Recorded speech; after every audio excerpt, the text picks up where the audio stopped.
하나님의 말씀은 요한계시록 19장 9절에서 10절 말씀입니다. 우리 같이 읽겠습니다. 천사가 내게 말하기를 기록하라. 어린 양의 혼인잔치에 청함을 받은 자들은 복이 있도다 하고, 또 내게 말하되 이것은 하나님의 참되신 말씀이라 하기로 내가 그 발 앞에 엎드려 경배하려 하니, 그가 나에게 말하기를 나는 너와 및 예수의 증언을 받은 내 형제들과 같이 된 종이니 삼가 그리하지 말고 오직 하나님께 경배하라. 예수의 증언은 예언의 영이라 하더라. 아멘. 말씀 나누겠습니다. 요한계시록 108번째 시간입니다. 기록된 대로 사는 아들들입니다. 지난주에 어린 양의 혼인잔치에 청함을 받은 복 있는 자들이 어떤 자들인지에 관하여 살펴봤습니다. 마태복음 21장과 22장에서 연속해서 등장하는 순종하는 두 아들의 비유와 포도원 농부의 비유와 혼인잔치집의 비유는 동일한 내용을 비유로 설명하는 것이었습니다. 세례 요한의 회개의 세례에 응답하지 않는 자기의로 무장한 바리새인들과 자신이 죄사함을 받아야 하는 죄인임을 고백한 세리와 창기들의 이야기를 반복해서 설명한 것이었죠. 결국 복 있는 자, 어린 양의 혼인잔치에 청함을 받은 복 있는 자는 세례 요한의 부르심에 응답하여 자신들이 죄사함을 받아야 하는 죄인임을 고백한 자들이며, 그들이 혼인잔치에 부르심을 받은 복 있는 자들이며 하나님으로부터 예복을 입게 될 자들이며 하나님의 포도원에서 열매 맺은 자들이다 라는 것을 살펴봤습니다.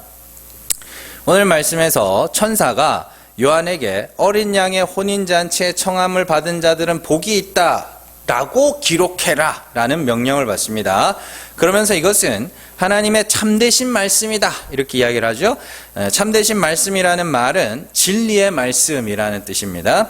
지난주에 배웠던 내용과 연결해서 생각하면 하나님의 진리의 말씀은 이 땅에서 죄인으로 고발당하여 그리스도로 말미암아 죄사함을 받는 것이 복된 자라는 뜻이죠. 그게 진리예요. 왜냐?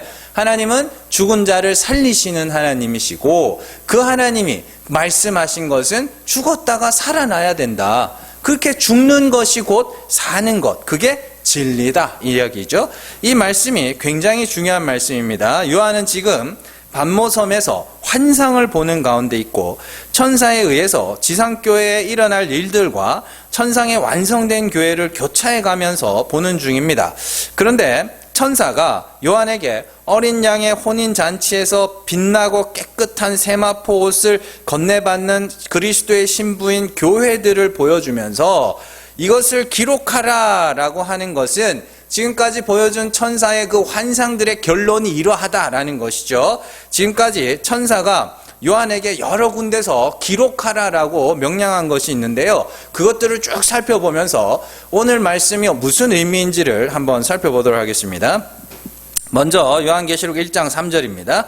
이 예언의 말씀을 읽는 자와 듣는 자와 그 가운데에 기록한 것을 지키는 자는 복이 있나니 때가 가까움이라 이렇게 되어 있습니다. 예언의 말씀을 읽는 자와 듣는 자와 그 가운데 기록한 것을 지키는 자는 복이 있다 이렇게 이야기하죠. 오늘 읽은 말씀과 비교해보면 어린 양의 혼인잔치에 청함을 받은 자들은 복이 있다 이렇게 이야기를 하죠. 똑같이 복 있는 자들이 등장하네요. 똑같이 복 있는 자들이 나오는데 1장에서는 읽는 자, 듣는 자, 그 가운데 기록한 것을 지키는 자가 복이 있다고 하고, 19장에서는 어린 양의 혼인잔치에 청함을 받은 자가 복이 있다 이렇게 이야기를 합니다. 이 말씀을 이해하기 위해서 지난주에 혼인잔치의 비유에 대해서 살펴본 것이죠. 혼인잔치에 청함을 받았다는 것은 세례 요한의 세례에 응답했다는 것이죠. 그래서 세리와 창기가 바리새인들보다 먼저 천국에 들어갈 것이다 라고 말하는 것을 살펴봤죠. 자신이 죄사함을 받아야 하는 죄인임을 시인하는 것이 혼인잔치에 청함을 받은 복받은 자들이죠. 그러면 1장에서 말씀을 읽고 듣고 지킨다는 것은 결국에 나는 죄인임을 자백하며 그리스도로 말미암아 죄사함을 받아야 하는 자임을 고백하는 것이 말씀을 읽고 듣고 지키는 것이며, 그들이 바로 복 있는 자들이다. 그들이 바로 혼인잔치에 청함을 입은 자들이다. 이렇게 이야기를 하는 거죠. 같은 이야기예요. 자, 또 다른 곳에서 기록하라라는 명령이 나옵니다. 1장 19절입니다. 내가 본 것과 지금 있는 일과 장차 될 일을 기록하라 이렇게 이야기합니다. 19장에서는 어린 양의 혼인잔치에 초청을 받는 자들이 복되다라고 말해요. 그러면 어린 양의 신부들에게 어떤 일이 일어나게 될지를 기록하라라는 명령이죠. 어린 양의 신부들에게 일어날 일들이 어떤 일이에요? 자기의 옷으로 스스로 의롭다 하는 바벨론에게서 벗어나서 광야에서 예수 그리스도만을 의지하는 벌거벗은 자로 낮아지는 것이 성도가 이 땅에서 겪게 될 일이며, 광야 생활을 끝낸 이후에는 눈물을 흘리며 하나님이 입혀주실 빛나고 깨끗한 세마포 옷을 건네 받을 자가 되는 것이 장차 될 일들이죠. 제가 말씀드렸잖아요. 하나님이 새 옷을 입기 위하여 우리가 해야 되는 준비가 뭐예요? 옛 옷을 벗는 것. 근데 옛 옷을 벗으면서 벌거벗음을 통과하여 새 옷을 건네 입는 것이기 때문에 어린 양의 혼인잔치의 신부들이 준비되는 것은 옛 옷을 벗는 거죠. 그러면 그것이 우리가 이 땅에서 지금 있는 일이란 말입니다. 그리고 장차 새 옷이 입혀지는 것이죠. 쉽게 말해서 빛나고 깨끗한 세마포 옷을 입는 것이 장차 될 일이고, 이 땅에서 그리스도를 주라 고백한 성도들이 바벨론의 옷, 율법의 옷, 행위의 옷, 자기 의의 옷을 벗는 것이 지금 있는 일이란 말이에요. 나의 죄가 속속 밝혀져서 그리스도로 말미암아 죄사함을 받아야 하는 죄인으로 고발되는 것이 지금 있는 일이며, 하나님의 보좌 앞에서 예수 그리스도로 말미암아 의롭다 칭함을 받고 하나님의 아들이 되어 은혜의 영광을 찬송하는 것이 장차 될 일이에요. 계시록에서 그렇게 천상에 완성된 교회와 그 완성된 교회로 가기 위하여 이 땅에서 치열한 영적 전쟁 가운데 살아가는 지상교회의 모습을 반복해서 보여주는 것은 지금 있는 일을 통하여 반드시 장차 될 일을 완성할 것이기 때문에 지금 있는 일을 잘 겪어내라, 이런 이야기예요. 또 다른 곳에서도 기록하라라는 명령이 나옵니다. 계시록 14장 12절에서 13절입니다. 성도들의 인내가 여기 있나니 그들은 하나님의 계명과 예수에 대한 믿음을 지키는 자니라. 또 내가 들으니 하늘에서 음성이 나서 이르되 기록하라. 지금 이후로 주 안에서 죽는 자들은 복이 있도다 하시매, 성령이 이르시되 그러하다 그들이 수고를 그치고 쉬리니 이는 그들의 행한 일이 따름이라 하시더라. 아멘. 여기서는 주 안에서 죽는 자들은 복이 있다 이렇게 말합니다. 19장에서는 어린 양의 혼인잔치에 청함을 입은 자들은 복이 있다. 그럼 똑같은 거네요. 이 두 이야기도 같은 이야기라는 것을 알 수 있어요.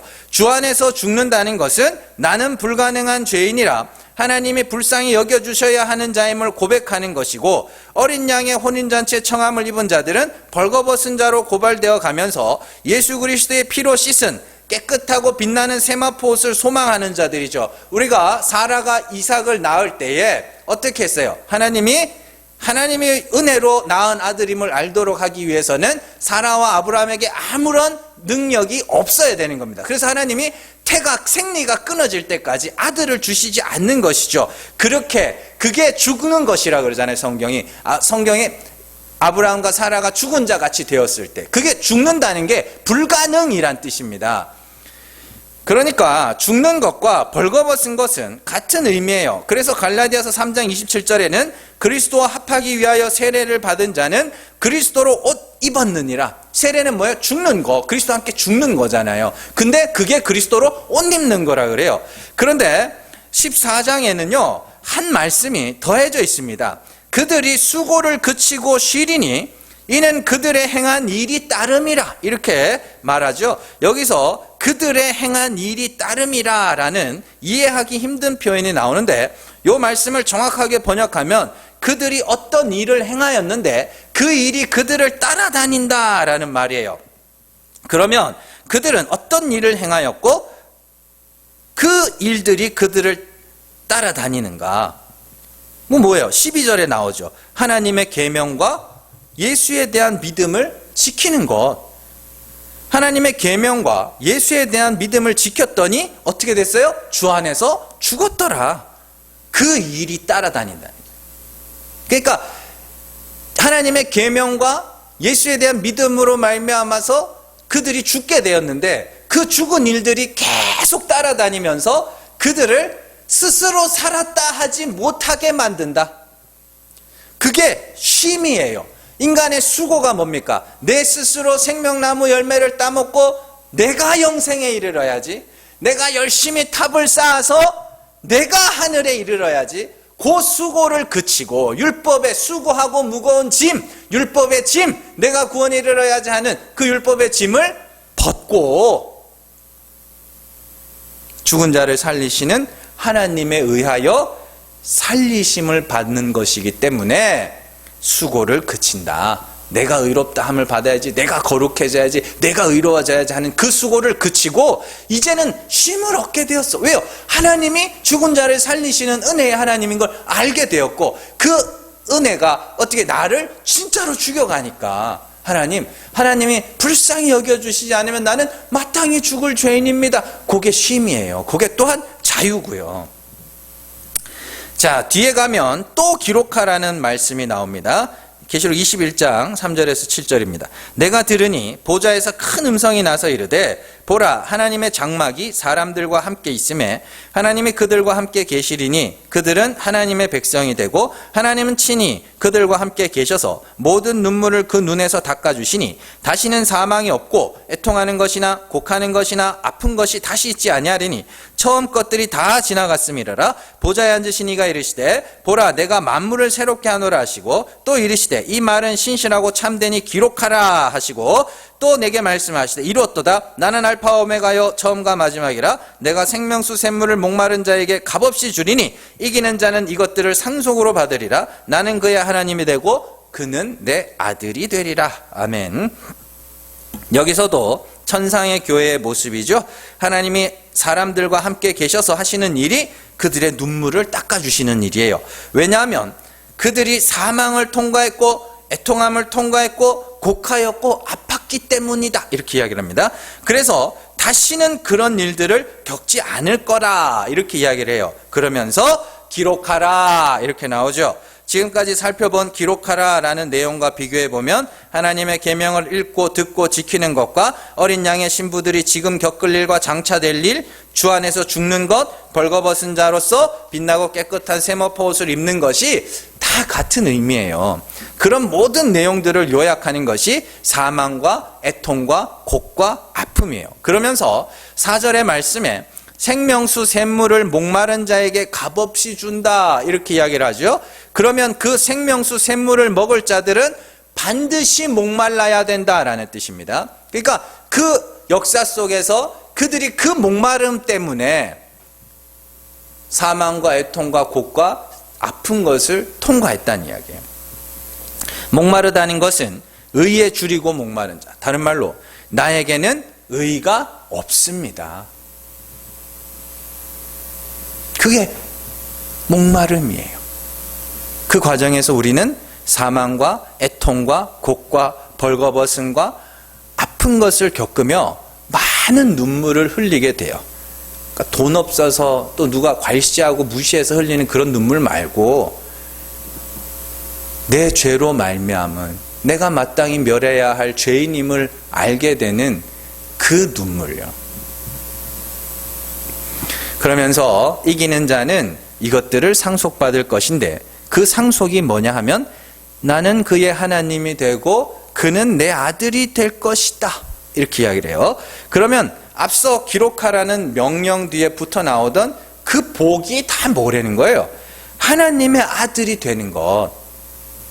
다른 말로 사망과 벌거벗음과 애통과 곡과 아픔과 목마름은 아들들에게만 주어진다는 뜻이에요. 그래서 히브리서에 가면 징계가 없으면 사생자요 아들이 아니라 하고, 신명기에 가면 사생자는 여호와의 총에 들어올 수 없다라고 이야기를 하는 것입니다. 계시록에서 기록하라는 명령 뒤에 나오는 말씀들을 종합해 보면 에베소서 1장의 창세전 언약의 내용과 동일한 내용들이라는 것을 알 수 있어요. 여러분들 요한이 본 것과 모세가 본 것과 다윗이 본 것과 에스겔이 본 것과 사도 바울이 본 것은 다 같은 거예요. 다 같은 걸 봤다니까요.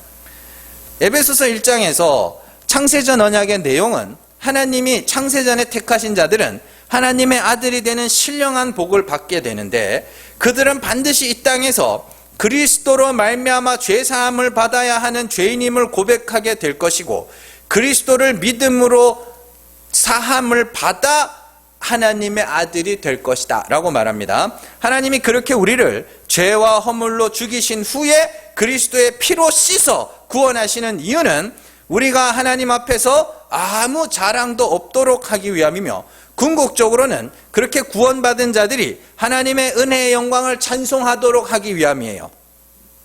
성도는 반드시 자신의 죄와 허물을 시인하는 과정을 겪어야 됩니다. 그래야 하나님 앞에서 내가 뭔가 특별한 일을 했다고 자랑할 수 없기 때문이에요. 그리고 내가 마땅히 멸하여야 할 죄인임을 몸소 겪어내고 살아내야 나를 구원하신 하나님의 은혜를 찬송할 수 있기 때문이에요.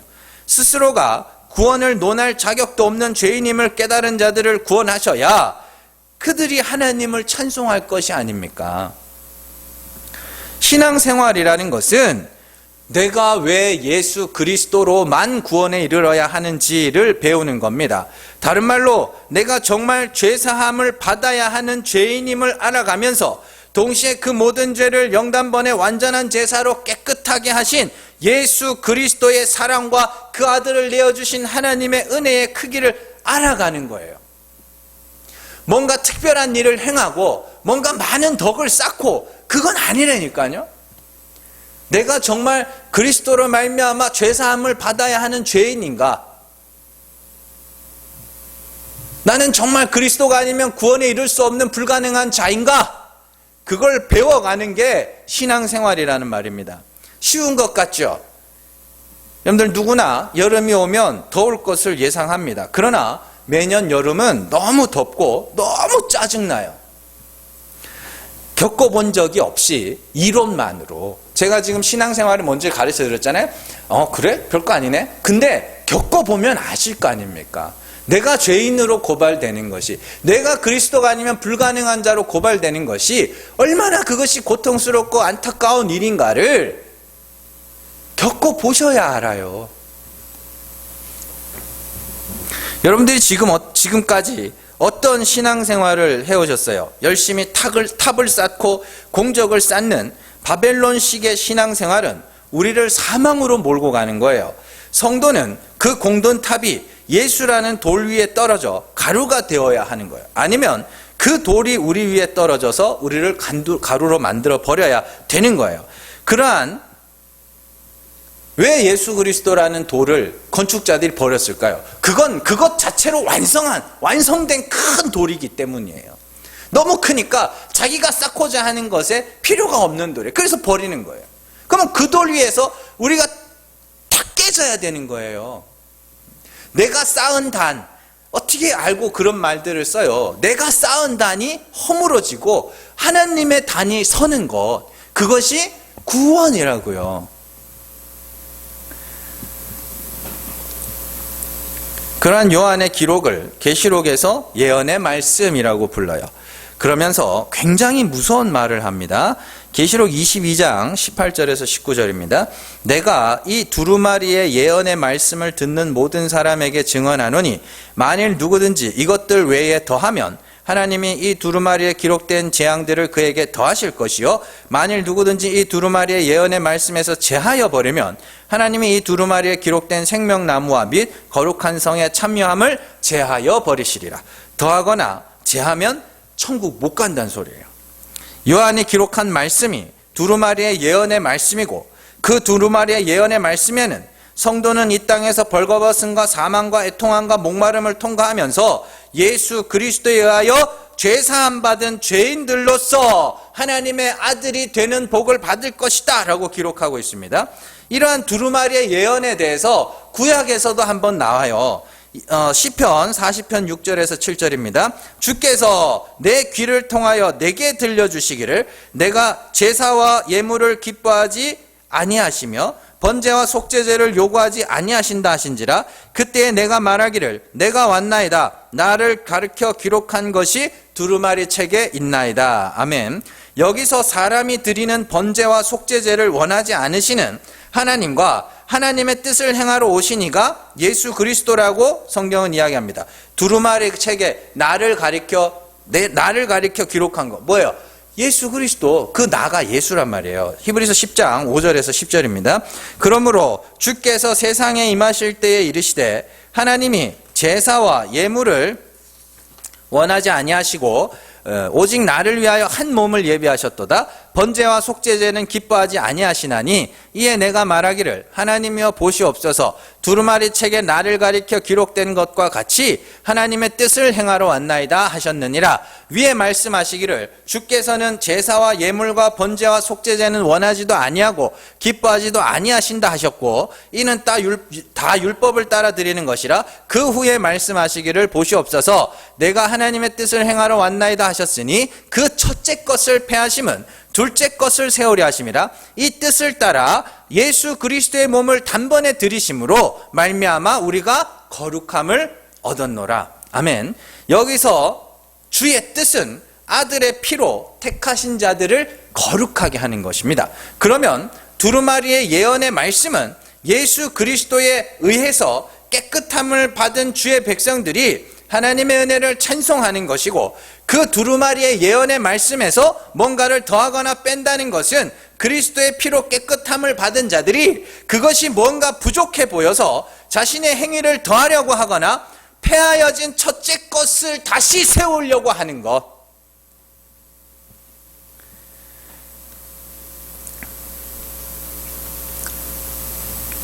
그리스도의 제사는 하나님이 우리를 위하여 드려주시는 것이죠. 그래서 하나님이 예비하신 제물이라 그러잖아요. 예수 그리스도가. 근데 그게 둘째 거란 말이에요. 그럼 첫째 거는 뭐예요? 내가 뭔가를 쌓아서 내가 드리겠다 하는 거. 그래서 첫째 것은 반드시 폐하여져야 돼요. 그건 모형이고 그건 그림자이기 때문에 폐하여져야 돼요. 그리고 둘째 것이 세워져야 돼요. 그래서 둘째 것이 세워졌는데 다시 첫째 것으로 가서 내가 뭔가를 해야지, 요게 뭔가를 더하거나 빼려는 인간의 시도들이란 말입니다. 그래서 사도 바울이 율법의 행위로 의에 이르려고 하는 자들을 향하여 그들은 절대로 심판을 피하지 못할 것이며 그리스도의 십자가를 헛되게 만드는 것이다, 이렇게 이야기를 하는 거예요. 갈라디아서 2장 18절입니다.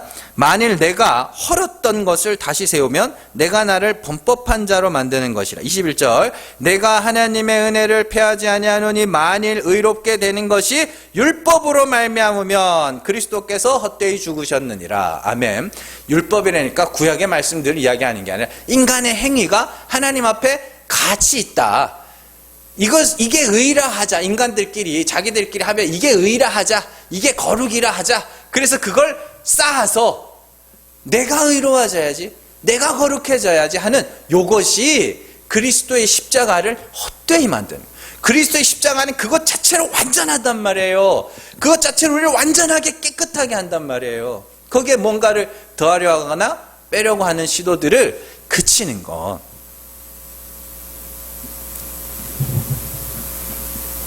어려울 거 없어요. 성경을 읽고 내 하루를, 내 1년을, 혹 내 인생을 돌아보면서 내가 하나님 앞에 자신 있게 내놓을 만한 것들이 많다면 그가 바로 두루마리의 예언을 더하거나 빼는 자들이고요. 예수 십자가 아니었으면 나는 지옥에 가야 할 자라는 그 마음을 지켜내는 것이 두루마리의 예언을 지키는 자들이에요. 예수님이 에베소 교회에게 경고하신 첫사랑을 잃어버렸다는 말이 그 말이에요. 너희가 처음 그리스도를 영접할 때의 그 마음, 나는 그리스도로 말미암아 죄사함을 받아야 하는 죄인입니다 하는 그 마음을 너희의 많은 지식과 행위와 수고와 열심을 근거로 그 마음을 잊어버렸다니, 그게 첫사랑이라니까요. 그래서 에베소 교회에게 너희가 빨리 회개치 않으면, 다시 그 자리로 돌아가지 않으면, 다시 나는 그리스도가 아니면 죽을 죄인일 뿐입니다 하는 그 자리로 돌아가지 않으면 촛대를 옮기겠다 그러죠. 그건 뭐냐면 그건 너희는 더 이상 교회가 아니야. 자, 다시 오늘 말씀으로 돌아와서 요한이 그 말씀을 듣고는, 기록하라 하는 그 말씀을 듣고는 천사를 향하여 경배하려고 하자. 하나님의 말씀을 전하니까요. 그러자 천사가 나는 너와 및 예수의 증언을 받은 형제들과 같은 종이기 때문에 내게 경배하지 말고 하나님께만 경배하라 라고 말합니다. 그리고 왜냐하면이 나와요. 왜냐하면 천사가 아니라 하나님께만 경배해야 하는 이유는 예수의 증언을 할 수 있는 것은 예언의 영, 곧 성령으로 말미암아 되는 것이기 때문이다 라고 이야기를 하는 거예요. 이 땅에서 진리의 복음을 듣게 되고 알게 되고 믿게 되고 깨달아 전할 수 있게 되는 모든 과정은 철저한 성령의 역사로 말미암아 가능하게 된 거예요. 택함 받은 자들이, 택함 밖에 있는 자들은 아무리 이야기를 해줘도 못 알아듣거나 들어도 부정해요. 그러나 성령이 역사하는 자들만 예수를 주라 시인하게 되고, 그리고 그렇기 때문에 천사도 자신이 예수를 증언할 수 있는 것은 하나님으로부터 성령을 받았기 때문이며, 요한도 다른 사도들이나 복음을 믿고 전하는 모든 성도들이 전부 예언의 영을 받은 자들이기 때문에 경배는 오직 하나님께만 올라가야 된다, 이렇게 이야기를 하는 거예요. 자, 이 부분을 조금 쉽게 제 이야기로 설명을 해드리면, 저는 모태신앙으로 목사님의 아들로서 19살에, 빠른이거든요. 19살에 총신대학교에 들어가고 총신신학대학원에서 7년 동안 총신대, 총신신학원 합쳐서 7년을 신학을 하고 22살 때부터 사역을 시작해서 지금까지 쉼없이 사역을 해왔습니다. 교회와는 떼려야 뗄 수 없는 시간들을 살아왔지만 은혜의 복음의 진리를 깨달은 것은 불과 6년 정도밖에 되지 않았습니다. 그동안 나름대로 책도 보고 복음을 안다고 자부했으나 뭔가가 항상 부족하던 차에 그것에 대한 궁금증이 생기고 복음의 지식을 깨달은 후엔 그 복음이 내 삶 속에서 역사하여 모든 핑계와 변명들이 사라지고 내가 죽어야 할 죄인임을 알게 되면서 예수만 전하는 자로 하나님이 세워주셨어요. 이 복음을 깨닫고 전하다 보니 정말 복음이라는 것은 구원 얻은 자들에게는 하나님의 능력이지만 멸망받을 자들에게는 어리석고 미련한 말이라고 하는 이유도 알게 되었어요. 세상의 지식은 알면 알수록 나라는 존재가 커진다는 느낌을 받습니다. 철학을 공부할 때도, 동양학을 공부할 때도, 심리학을 공부할 때도 많지는 않지만 여러 가지 책들을 접하면서 나는 내 존재가 점점 커져가는 것을 느꼈어요. 그래서 나에 대한 자부심도 있었고 자신감도 있었습니다. 그러나 복음이라는 것은 알면 알수록 점점 내가 초라해져감을 느껴요. 정말 예수가 아니면 죽어야 할 죄인임을 알아가고 그 복음을 살아내고 성경을 통하여 말씀의 진리를 알아갈수록 이상하게 나는 점점 죽어야 할 죄인으로, 자랑할 것 하나 없는 인생으로 낮아져가며 초라해져 가면서 집착에 가까운 수준으로 예수 그리스도를 지금도 전하고 있어요. 그러던 중에 2년 전쯤에 어떤 분이 저한테 존경하는 목사님이 누구냐라고 물어봤습니다. 그런데 저는 예전에 존경하던 목사님들이 몇 분 계셨어요. 그런데 복음을 깨닫고 나서 존경하는 목사님을 물어보는데 그 목사님들이 다 사라지고 딱히 생각나는 사람이 없었어요. 나를 구원하시는 분은 예수 그리스도이시고 나를 거룩해 하시는 이가 예수 그리스도인데 나의 모든 존귀와 영광은 하나님과 어린 양께로 올라가야 하는 것이지 중간에 누군가가 그 영광을 가로챌 수 없다는 것을 알아버렸기 때문에 사람은 더 이상 내 존경의 대상이 아님을 알게 됐어요. 존경하지 않는다고 그들을 무시한다고 생각하지 마세요. 존경하지 않으면 다 무시하는 거 아닙니다. 그냥 존경을 안 하는 것일 뿐이에요. 그저 잘났든지 못났든지 예수 그리스도를 믿는 성도가 귀하고 그 복음을 말하는 자면 큰 교회 목사든 작은 교회 목사든 귀하게 여겨질 뿐이지 누군가를 존경한다는 마음이 어느 순간부터 사라진 것 같아요. 여러분들, 사실 인간의 존경이라는 것은 결국에 그가 이룬 것에 의하여 결정되는 것이죠. 제 주변에 사람들이, 그 주변에 목사들이 있단 말이에요. 그 제 주변의 목사들이 존경에 맞지 않는 목사님들이 있습니다. 각자가. 어떤 사람은 목사님의 인격을 존경한다고 하고, 어떤 사람은 설교를 잘해서 존경한다고 하고, 어떤 사람은 열정을 존경한다고 합니다. 그런데 자세히 보면 그 사람의 인격을 닮아서 그 사람처럼 설교해서 그 사람처럼 열정적으로 살아서 그들이 이룬 큰 교회라는 타이틀을 얻고 싶어 하는 존경이에요. 이 땅의 존경은 딱 그 수준이에요. 그들이 얻은 것, 그들이 가진 것, 그걸 나도 갖고 싶어서 그 마음으로 존경을 하는 건데, 그냥 열정, 인격, 말씀 이런 것들이 그냥 허울인 거예요. 그게 오늘날 많은 젊은이들이 멘토로 삼는다고 하는 백종원 씨는 아는 것도 많고 말도 잘하고 상황 판단 능력도 뛰어나서 많은 사람들이 그를 멘토라고 삼는다고 하지만, 결국에 그 모든 것이 그가 사업을 통하여 많은 돈을 벌었기 때문에 먹히는 거예요. 정말로 솔직하게 말하면 그가 가진 것들을 좋아하고 그가 가진 것들을 존경하는 것이지, 정말 그 사람의 지식을 존경하는 게 아니란 말입니다. 그래서 그런 말들도 있잖아요. 예쁜 여자는 오래 못 가지만 못생긴 여자는 아예 못 간다. 이 땅에서 뭔가 사람들이 부러워할 만한 것이 없으면 아예 존경이라는 것 자체를 생각지도 않잖아요. 저는 이제 그런 종류의 존경은 안 하게 됐어요. 성경에서 존경이라는 단어, 티마오라는 단어는 가치 있다라는 뜻이거든요. 그리고 성경을 찾아보면 존경하라는 사람이 네 부류가 나와요. 첫 번째는 부모고요. 두 번째는 남편입니다. 에베소서 5장에 남편을 존경하라는 말은 그 남편은 예수 그리스도예요. 그리고 세 번째는 잘 다스리는 자. 잘 다스린다는 건 잘 가르치는 자, 옳은 것을 가르치는, 예수 그리스도를 가르치는 자입니다. 그리고 성도예요.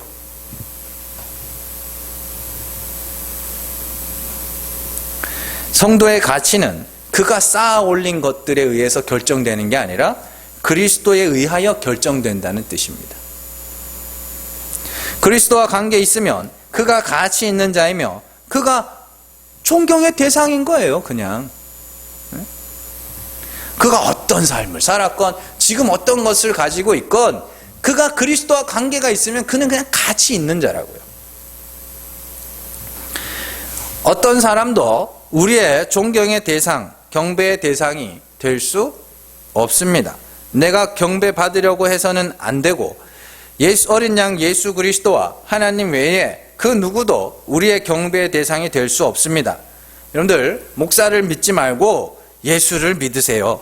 목사를 존경의 대상으로, 섬김의 대상으로, 경배의 대상으로 놓고 우상을 만들지 말고 그에게서 올바른 복음을 배우고 그 복음을 듣고 그 예수 그리스도로 말미암아 경배하는 거예요. 하나님께.